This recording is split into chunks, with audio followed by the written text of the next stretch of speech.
Amém. A paz do Senhor, igreja. Amém. Como é que está sendo tua semana?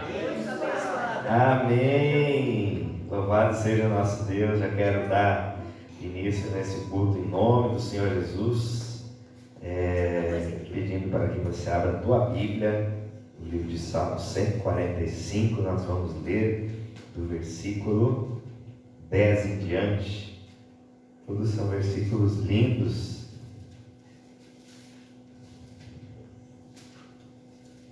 Mas a gente, como o nosso tempo é curto, nós vamos ler apenas alguns versículos aqui. Versículo 10 do Salmo 145 diz assim: rendam-te graças todas as suas criaturas, Senhor, e os teus fiéis te bendigam.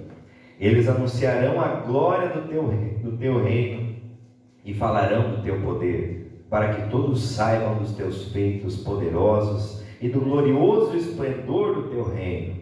O teu reino é reino eterno, o teu domínio permanece de geração em geração. O Senhor é fiel em todas as suas promessas e é bondoso em tudo o que faz. O Senhor ampara todos os que caem e levanta todos os que estão prostrados. Os olhos de todos estão voltados para ti, e tu lhe dás o alimento no devido tempo. Abres a tua mão e satisfazes os desejos de todos os seres vivos. O Senhor é justo em todos os seus caminhos e bondoso em tudo que faz. O Senhor está perto de todos os que o invocam, de todos que o invocam em sinceridade, com sinceridade.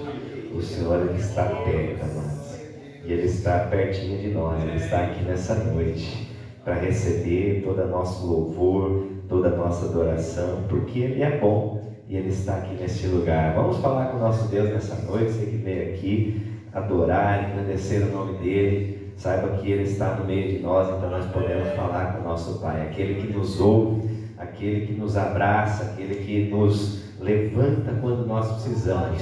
Muito obrigado, Pai. Nós queremos te agradecer, Pai de amor. Queremos te louvar, pois o Senhor é bom, o Senhor está bem pertinho de nós, o Senhor está aqui, o Senhor mora nesse lugar que nós oferecemos ao Senhor, a tua casa, o nosso corpo, o templo do Espírito Santo. Meu Deus, em nome do Senhor Jesus, sabemos que tudo que nós temos pedido ao Senhor, o Senhor tem nos ouvido e o Senhor tem nos atendido no seu devido tempo. E aqui está uma igreja que clama, uma igreja que ora, uma igreja que crê nos milagres, que crê na causa impossível, que para ti nada é impossível, Pai. Então que nessa noite nós possamos te tocar com a nossa voz, com o nosso corpo, com a nossa adoração. Que o Senhor possa inclinar os seus ouvidos para nós e derramar bênção sobre a vida da tua igreja, de todos aqueles que estão aqui, Senhor, nessa noite, te adorando, todos aqueles que estão em suas casas, nos assistindo, abençoa, que seja uma noite de bênçãos, de vitórias, pelo poder do nome do Senhor Jesus, e que o seu amor seja derramado a cada instante sobre a vida de cada um que aqui está, sobre a vida de cada um que aqui assiste esse louvor, essa adoração ao teu nome, Pai. Nós te louvamos e bendizemos o nome do Senhor. Vamos adorar ao nome do Senhor e dizer a Ele que Ele está bem pertinho, como disse esse versículo 18, o Senhor está perto de todos os que o invocam, de todos que o invocam com sinceridade. Aleluia! Vamos adorar o nome do Senhor.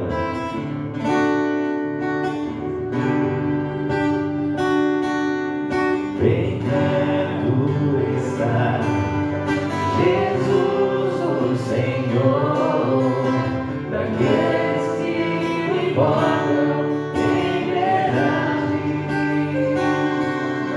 Quebranta, Senhor, o meu coração, para ministrar real adoração. Bem perto está Jesus, o Senhor, daqueles que o invocam.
Deus não resistirá a um coração quebrantado, amado.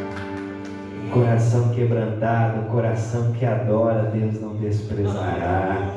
Nós já dizemos, Senhor, quebranta o meu coração, e nesse louvor, nessa canção, nós vamos estar entoando o nome do Senhor. Ela diz assim: Senhor, atrai o meu coração a cada dia para mais perto de Ti, pois sabemos que o Senhor está perto de todos aqueles que Te invocam, Pai. Louvado seja o nome do Senhor, amado. Que nessa noite nossos corações possa estar atraídos pelo Senhor, possa estar quebrantados na presença de Deus, pois Deus ama um coração quebrantado na presença dEle. Aleluia.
posso te tocar, sim, que eu posso te tocar, atrai o meu coração, atrai o meu coração.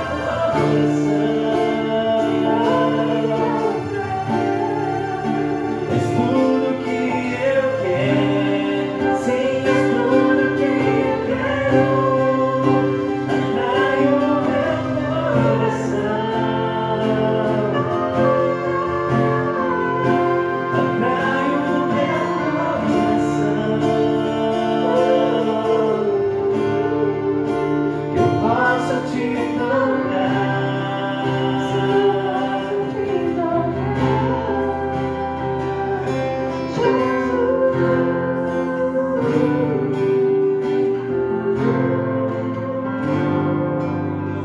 Sim, Senhor, nós possamos a cada dia, Pai, tocar na Tua presença.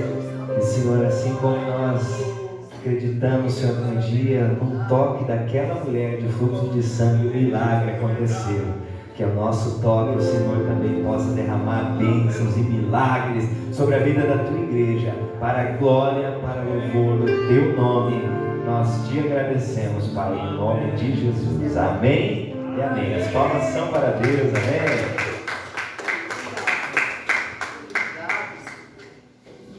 Amém. Cumprimento os irmãos com a paz do Senhor. Glória a Deus. A igreja está assim hoje, né? Hoje tá. Nem 5 carnaval, né? Chamamos, né, mãe? Mas glória a Deus. Glória a Deus. Que bom que você veio. E porque você veio, Jesus também veio. Amém? Ele é maravilhoso. Ele é fiel. Ele é tudo para nós. Lucas capítulo 9.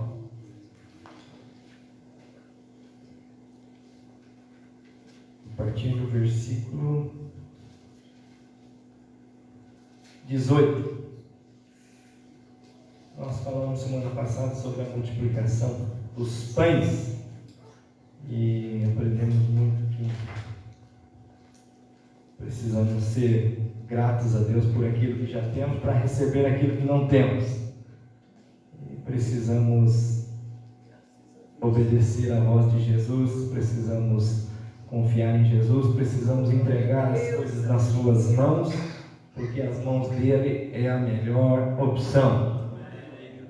E hoje eu quero ler com os irmãos, a partir do versículo 18, vai dizer assim: certa vez Jesus estava orando em particular, e com ele os seus discípulos. Então lhes perguntou: quem as multidões dizem que eu sou? E eles responderam: alguns dizem que é João Batista, outros Elias, e ainda outros que és um dos profetas do passado. E vocês, o que dizem? Perguntou: quem vocês dizem que eu sou? Pedro respondeu: o Cristo de Deus. Jesus os advertiu severamente que não contassem isso a ninguém. Pai, nós te louvamos, Senhor. Estamos diante da Tua palavra, diante da Tua presença santa, da Tua presença viva, poderosa. Pai, nós lhe queremos te pedir: vem falar conosco, venha nos ensinar mais uma vez nesta noite, venha abrir os olhos do nosso entendimento, que nós possamos entender a Tua palavra, que nós possamos receber de Ti, que nós venhamos, Senhor, ser transformados por Tua palavra. Ajuda-nos, Senhor, dê-nos um coração de discípulo que aprende sempre na Tua presença, que adora o Teu nome, que Te busca, Senhor. Por isso eu clamo a Ti, ajuda-nos, Senhor, em nome de Jesus. Amém. Irmãos, eu quero ler esse texto em um outro evangelho também, Mateus capítulo 16, que Mateus escreveu algumas coisas que Lucas não escreveu. A partir do versículo 13, vai dizer assim: chegando Jesus à região de Cesareia de Filipe, perguntou aos seus discípulos: quem os outros dizem que o Filho do Homem é? E eles responderam: alguns dizem que é João Batista, outros Elias, e ainda outros Jeremias ou um dos profetas. E vocês, perguntou ele, quem vocês dizem que eu sou? Simão Pedro respondeu, tu és o Cristo, o Filho do Deus vivo. Respondeu Jesus, feliz é você, Simão, filho de Jonas, porque isto não foi revelado a você por carne ou sangue, mas por meu Pai que está nos céus. Eu digo que você é Pedro, e sobre essa pedra edificarei a minha igreja, e as portas do Hades não poderão vencê-la. Eu darei a você as chaves do reino dos céus. O que você ligar na terra terá sido ligado nos céus, e o que você desligar na terra terá sido desligado nos céus. Então advertiu aos seus discípulos que não contassem a ninguém que ele era o Cristo. Amém? Texto muito poderoso para a igreja, texto muito maravilhoso, e eu meditei um pouco ontem sobre essa palavra e estava meditando hoje também. E Jesus, irmãos, ele não está com uma crise de identidade quando ele faz essa pergunta para os discípulos, porque quem que os outros estão dizendo que eu sou? E é interessante nós pensarmos, você já parou para pensar o que os outros dizem de você? Já parou para pensar assim, o que os outros pensam de mim? Quem que eles dizem que eu sou? E a gente nem pode passar isso pela cabeça da gente, porque se a gente ficar pensando, e se a gente ouvir o que os outros pensam que a gente fica doido, né? Porque, irmãos, ninguém te conhece de fato e de verdade, a não ser Jesus, não é verdade?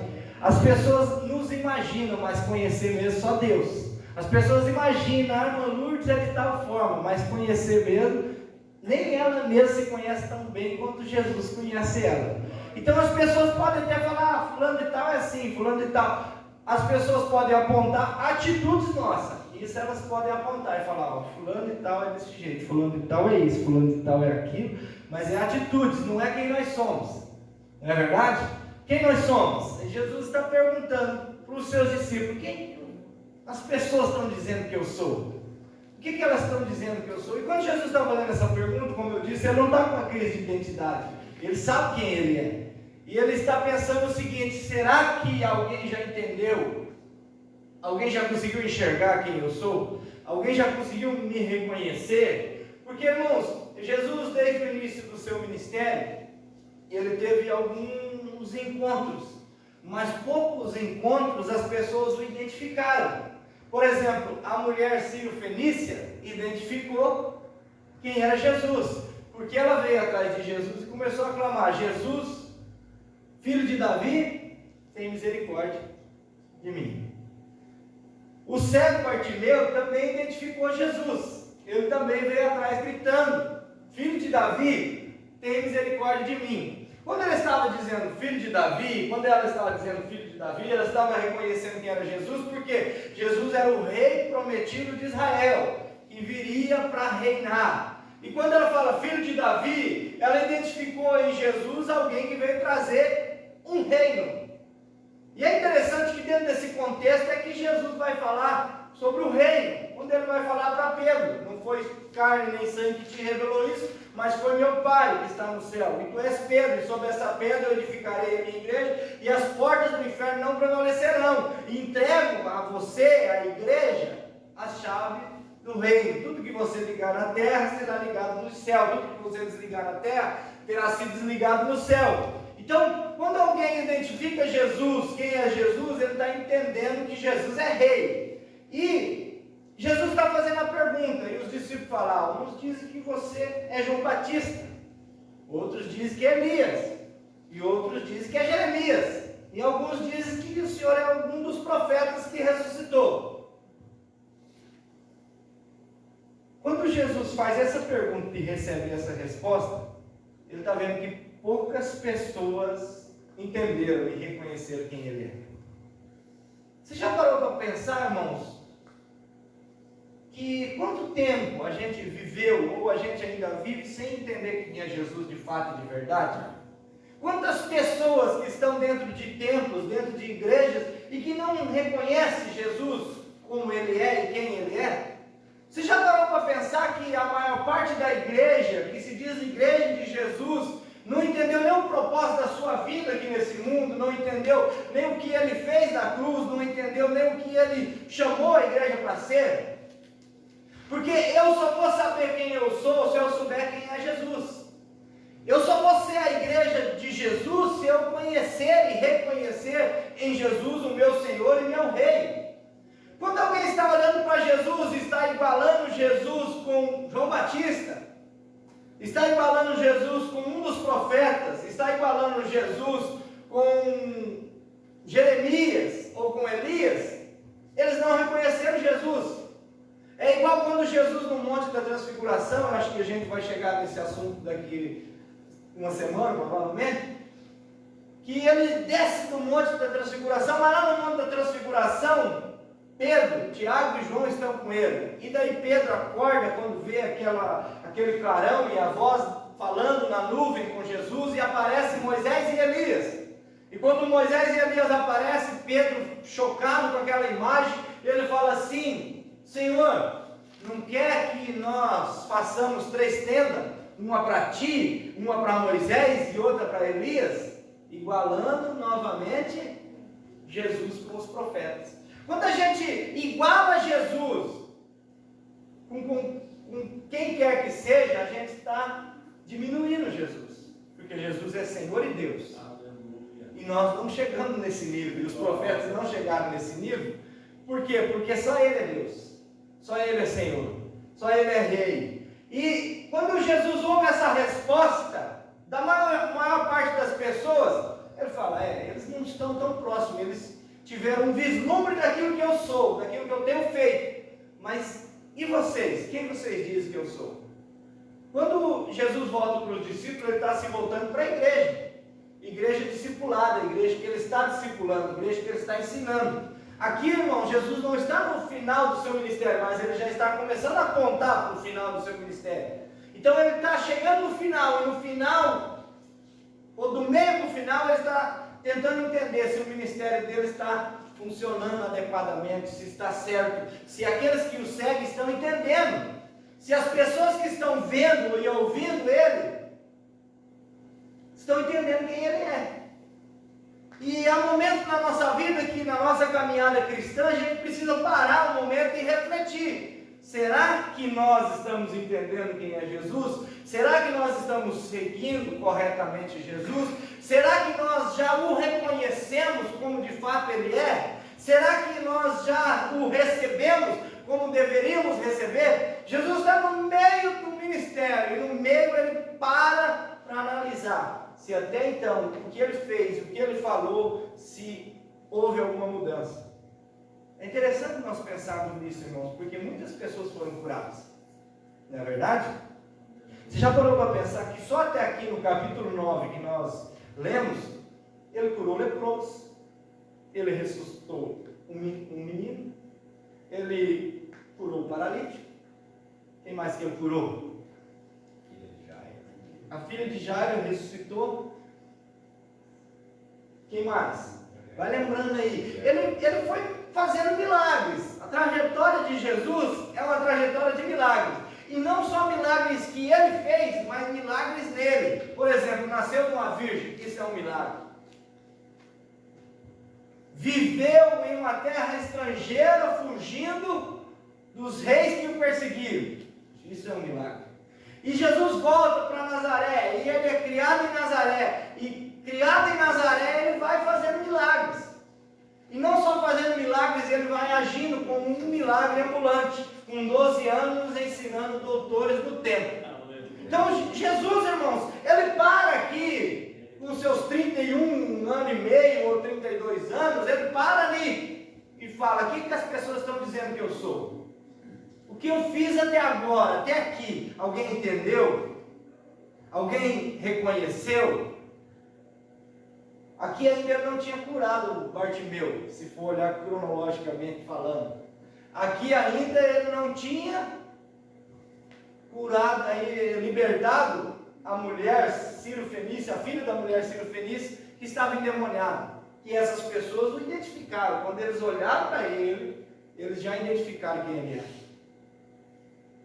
como a mulher samaritana, para quem ele disse, uma das poucas pessoas que Jesus mesmo falou: eu sou o Messias, sou eu mesmo que estou falando com você. Você já parou para pensar que só para aquela mulher Jesus falou claramente, abertamente: eu sou o Messias? Só para aquela mulher. Então assim, ela tinha algo de especial, porque Jesus falou para ela: eu sou o Messias. Mas para os discípulos ele não falava abertamente, ele queria saber se eles estavam entendendo, se eles estavam reconhecendo, se eles estavam aprendendo, se a presença dele, na vida deles, estava fazendo a diferença. Se Jesus perguntar para nós hoje: quem vocês dizem que eu sou? Porque ele virou a pergunta: o que o povo está dizendo? Está falando isso, isso e isso. Agora, e vocês? E a igreja? Vocês estão mais perto, vocês estão mais próximos, quem que vocês acham que eu sou? Só uma pessoa, irmãos, falou: tu és o Cristo, o Filho de Deus vivo. Aí é interessante que os outros discípulos ficaram pensando: será? A Bíblia não diz, mas nenhum deles mais falou nada.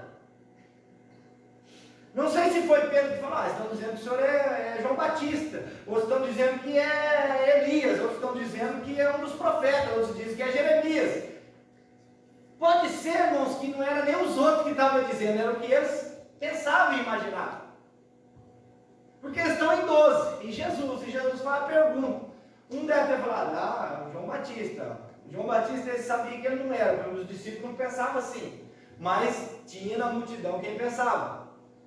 Outros dizem que o senhor é Elias, porque Elias foi levado num carro de fogo, foi levado por um redemoinho, e ninguém sabe para onde foi, então pode ser que ele voltou, apareceu aí.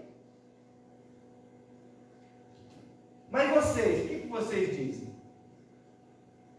Tu és o Cristo, o Filho do Deus vivo. Se Jesus parar e olhar para nós, ele falar: quem que vocês dizem que eu sou? Quem sou eu na vida de vocês? O Cristo, o Filho de Deus vivo? Ou um profeta? Ou alguém que cura? Porque, irmãos, ele curou muitas pessoas, mas essas pessoas não estavam próximas.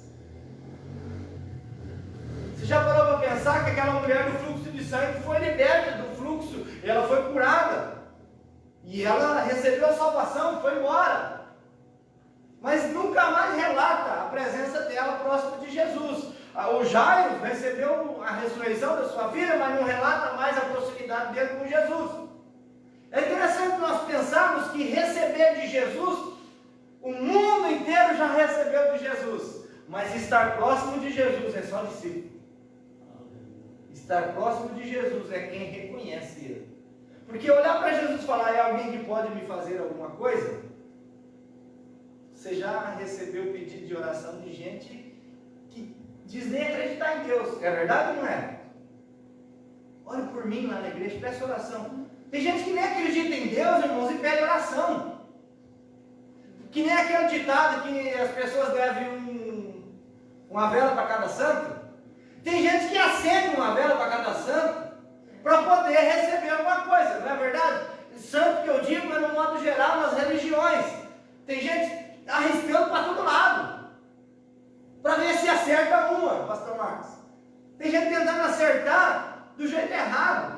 E muitas das vezes nós, como discípulos de Jesus, vivemos assim sem entender quem é Jesus. E às vezes a gente fica acendendo uma vela. Vamos acender uma vela. Então assim, receber, pedir oração, receber milagre, não diz nada sobre quem nós somos. O que diz quem nós somos é como a gente enxerga Jesus.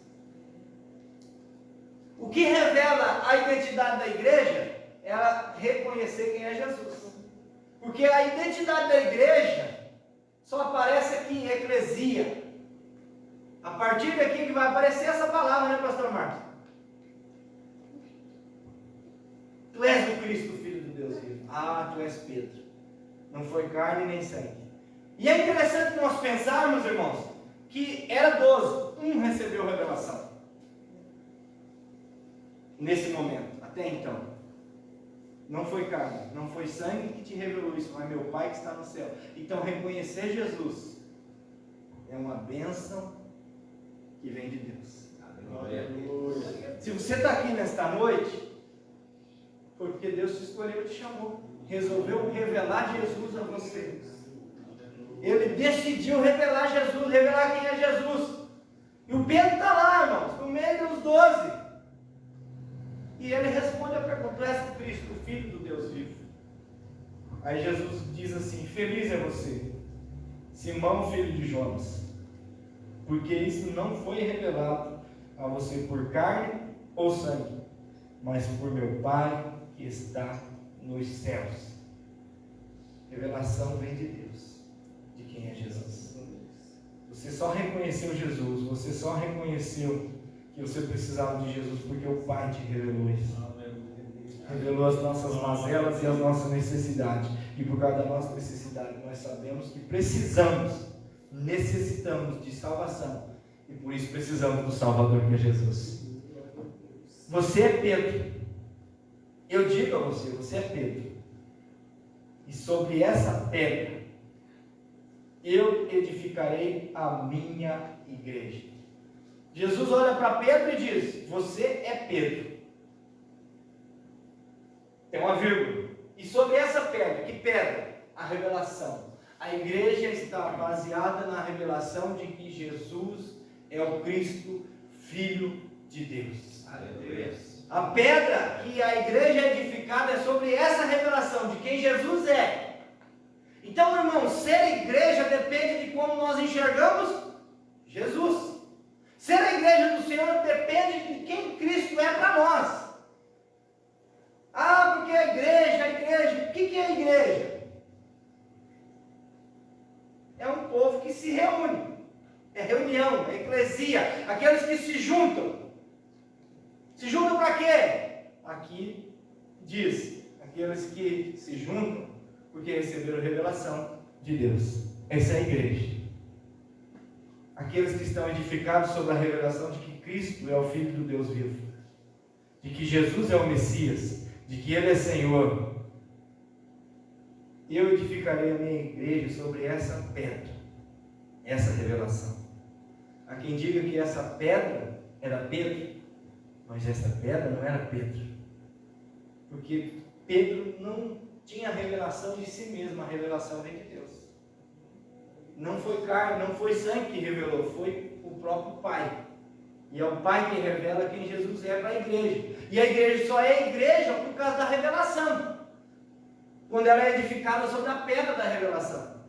Por isso, irmãos, é importante nós pensarmos que aonde Jesus está na igreja.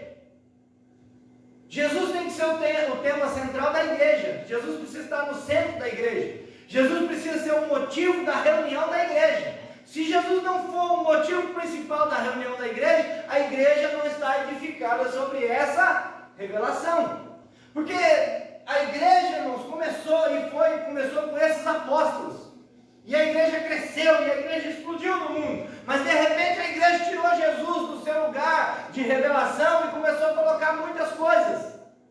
E porque colocou muitas coisas, deixa de prevalecer, de romper com as portas do inferno. A igreja é forte e a igreja prevalece e vence quando ela tem Jesus como centro de tudo. Se Jesus não for o centro da adoração da igreja, o centro do culto da igreja, o centro da mensagem da igreja, ela está deixando a desejar com a revelação recebida do Pai.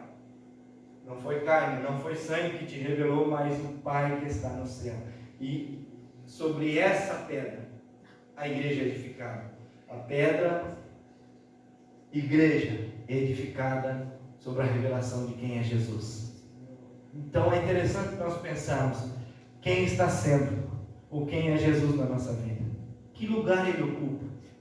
Qual a parte da nossa vida que Jesus está ocupando? Uma boa porcentagem? Ele está num canto ou ele está no centro? Jesus parou para fazer essa pergunta para os discípulos: quem vocês dizem que eu sou? Quem vocês dizem que eu sou? Jesus nos chama a refletir sobre isso nesta noite. Quem vocês dizem que eu sou? Quem é Jesus na nossa vida? Alguém que fez um milagre por nós? Amém, glória a Deus. Ele faz milagre, continua fazendo e vai fazer muito mais ainda.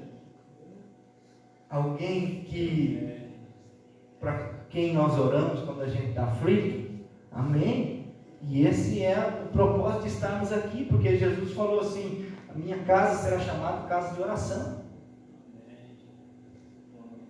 Mas quem é Jesus para nós? É alguém que a gente fala de vez em quando? É alguém que a gente acha a história dele muito bonita? Irmãos, a história de Jesus é maravilhosa. A história de Jesus venceu o tempo. Você já parou para pensar que fazem mais de 2000 anos que se conta a história do Cristo? Você já parou para pensar que todo ano na Páscoa tem o filme do sofrimento de Jesus e da sua ressurreição? Emissoras promíscuas e que não tem nada de Deus o ano todo, mas naquele dia parece alguma coisa. Você já parou para pensar que no Natal tem filmes com o nascimento de Jesus? Celebração do amor. Então assim, se a gente olhar para Jesus como alguém que tem uma história bonitinha, nós não olhamos diferente do que a maioria das pessoas do mundo olha. O muçulmano acredita que Jesus é um profeta poderoso. Foi um profeta poderoso. Mas não acredita como cristão que Jesus ressuscitou dos mortos. E Ele é Deus. Então enxergar Jesus, irmãos, depende de toda a nossa identidade. Enxergar quem é Jesus é que faz a identidade da igreja. A revelação de quem é Jesus é que demonstra quem é a igreja. Tu és Pedro, e sobre essa pedra edificarei a minha igreja. E a porta do Hades, algumas versões, a porta do inferno, não poderão vencê-la, não prevalecerão contra a igreja do Senhor. Aí o 19 vai dizer assim: eu darei a você as chaves do reino dos céus. O que você ligar na terra terá sido ligado nos céus, e o que você desligar na terra terá sido desligado nos céus. É interessante pensar que poder a igreja tem. A gente lê e a gente cita essa palavra, mas a gente não medita profundamente nesse poder. Não é verdade? As portas do inferno não poderão vencer a igreja. Não vencem. Por quê? E é interessante nós pensarmos, irmãos, que às vezes a gente enxerga a vitória de um jeito. Você já parou para pensar que Cristo morrendo na cruz foi uma vitória no reino espiritual, não é verdade? Mas quem olha para Cristo como um herói, Cristo morrendo na cruz é derrota. Então, às vezes o reino é invertido.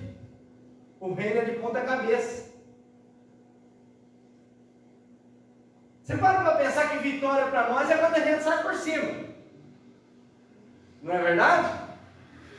E às vezes no reino de Deus, vitória é quando você está de joelho, prostrado diante dele. Domingo a gente ficou chocado com uma aparente derrota. Mas quer vitória maior do que a igreja a semana toda falando em orar e buscar e jejuar o Senhor? Coisa que a igreja já não fazia mais.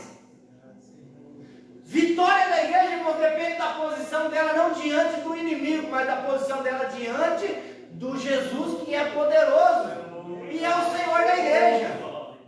A gente fica abalado, abatido, mas a igreja está de joelhos. Por quê? Porque Cristo ainda é Senhor da igreja e as portas do inferno não prevalecerão contra a igreja do Senhor. Eu darei a vocês a chave do reino dos céus. A gente está com a chave na mão, mas a gente não usa.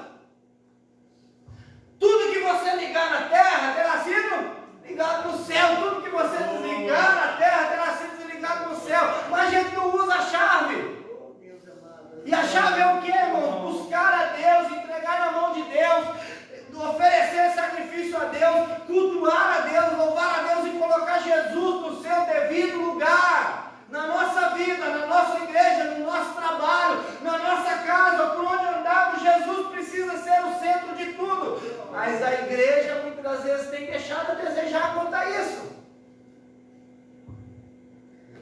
abrir a mente, ter entendimento. Nós vivemos em um tempo de muita ignorância, de muita... Eu vejo assim, irmãos, um povo que está preocupado com o tempo do fim. A igreja não pode estar preocupada com o tempo do fim, porque no final do livro está escrito que a igreja é mais que vencedora. A igreja vence no final. Tempo do fim, a igreja precisa estar mais perto de Jesus, porque Jesus está mais perto da igreja, ele está vindo, está se aproximando, está vindo para buscar ela. A posição da igreja precisa estar em cima da revelação de quem Jesus é, e Jesus é vencedor, e a igreja vence com ele. No mundo vocês vão ter aflições, mas tende bom ânimo, porque eu venci o mundo. Irmãos, Jesus venceu o mundo para a igreja ser vencedora. Mas a gente se abala, a gente não entende que a chave está na nossa mão. A chave do reino dos céus. O que você ligar na terra terá sido ligado nos céus, e o que você desligar na terra terá sido desligado nos céus. Então advertiu aos seus discípulos que não contassem a ninguém que ele era o Cristo. Por que não era para estar contando naquela época? Porque pessoas iam identificando ao longo do caminho quem ele era. Ou seja, a mulher Ciro-Fenícia não tinha nada a ver com Israel. Falou assim: é até os cachorrinhos comem das migalhas que caem da mesa do seu Senhor. Ela identificou Jesus como Senhor. O cego que estava lá, a hora que ele clamou, todo mundo falou: fica quieto, está atrapalhando, o resto está passando aí. Ele falou assim: ó, manda vir o cego. Por quê? Porque o cego gritou: filho de Davi, tem misericórdia. As pessoas vão recebendo a revelação com o tempo. Ó, vocês não contam para ninguém agora, porque até vocês não tinham entendido quem eu era. E para a mulher samaritana ele chega e fala assim: ó, eu sou o Messias, sou eu mesmo que estou falando com você. É porque ela falou assim: vai vir o Messias, e quando ele vier vai anunciar para nós todas as coisas. Ele falou: não, é eu, o Messias sou eu. Eu cheguei aqui e estou falando para você, eu sou o Messias. E ela foi e contou para todo mundo que ele tinha trazido a revelação para a vida dela. E ele ficou mais doidinho naquele lugar, falando como o Messias. Assim como ele falou para nós, assim como ele chamou José Maria. Sai disso que você acha que é proximidade comigo e vem para os meus braços. Entenda quem eu sou, reconheça. Irmã Hedra, reconheça quem é Cristo. Vem para perto de mim. Porque sobre essa pedra, essa revelação, a igreja é edificada, e a igreja somos cada um de nós. E somos nós em comunidade. Nós somos edificados casas para o Senhor, edifícios para o Senhor, e nós somos a igreja do Senhor quando nós estamos todos reunidos, e quando nós estamos sozinhos, continuamos sendo igreja, edificados sobre a revelação de quem Jesus é. Irmãos, viva fundamentado em cima da revelação de quem Jesus é, porque você é igreja, e você vive fundamentado nessa revelação de que Jesus é o Cristo, o Filho de Deus, e você tem a chave. Se você não sabe quem você é, você não usa a chave. Quem não sabe quem não sabe quem é Jesus, não usa a chave. E por isso padece. Coloque-se de pé. As portas do inferno não prevalecerão. Aleluia. A Bíblia vai dizer assim, lá em 1 João, se eu não me engano, aquele que é de Jesus, aquele que é de Deus, o maligno, não toca. Aleluia. Mas e quando eu fico doente? Não é o maligno. Eu estou com uma dor no estômago, comeu que não devia. Eu estou com pedra no rim, porque não bebeu água. Minha pressão está alta, come muita gordura. Eu estou assim. Herança da família, não é herança de Deus. É verdade, irmãos, não é o maligno. Existe retaliação maligna para impedir o crescimento da igreja, isso de fato. Mas aquele que é de Deus, o maligno não toca. Aleluia. A vida pode tocar, os percalços da vida podem tocar, mas o maligno não. Aleluia. Porque as portas do inferno não prevalecerão. Aleluia. Você tem a chave do reino, você sabe quem você é e você sabe quem é Jesus. E Jesus é um ser poderoso, é um Deus poderoso que habita dentro do seu coração. Ele decidiu vir morar em você. Ah, como é maravilhoso saber disso. Jesus mora dentro de nós. A chave do reino está na mão da igreja. As portas do inferno não prevalecerão contra a igreja. A igreja do Senhor é poderosa. A igreja do Senhor, quando ela entende quem ela é, ela vira a chave. Quando ela sabe quem Jesus é, ela vira a chave.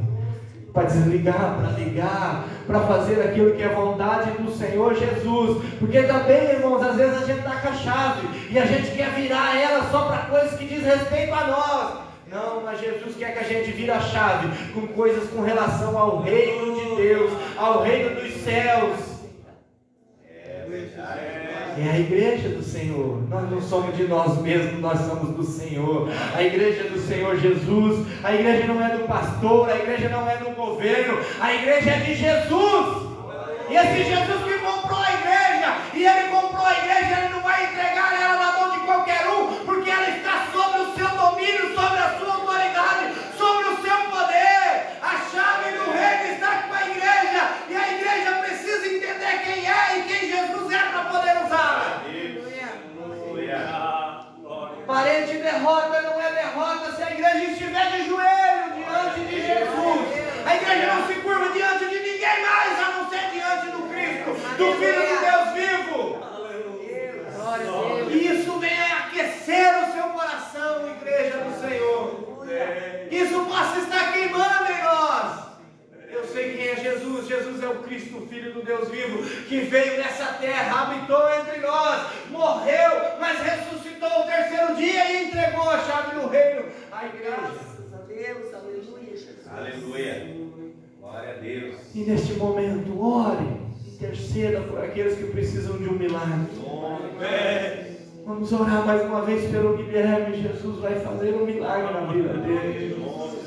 Onde estiver 2 ou 3 reunidos em meu nome, ali eu estarei no meio deles. Jesus está aqui nesta noite. Nós estamos em poucas pessoas, mas o poder de Deus não é de acordo com a quantidade de gente. Ele continua sendo poderoso. Aleluia. Pastor André, é para orar pelo Antônio Dias e também o Bastião, irmão da Dionísia, lá em Curitiba. Amém. E vamos continuar orando pelo Davi Daniel e Amém. pelo Guilherme, né? Amém. Vamos orar também em favor da nossa família lá em Santa Catarina, que o seu irmão descansou e eles precisam de conforto e consolação. A igreja é poderosa porque ela tem Jesus, Glória a Deus. porque ela sabe quem Jesus é. E ela sabe que Jesus venceu, e a igreja que tem Jesus é vencedora. A igreja que serve a Jesus é vencedora. A igreja que ama e adora a Jesus é vencedora. A igreja que entende quem Jesus é tem a chave do reino em suas mãos. Quem está embasado, está edificado sobre a pedra da revelação de quem é Jesus, é vencedor.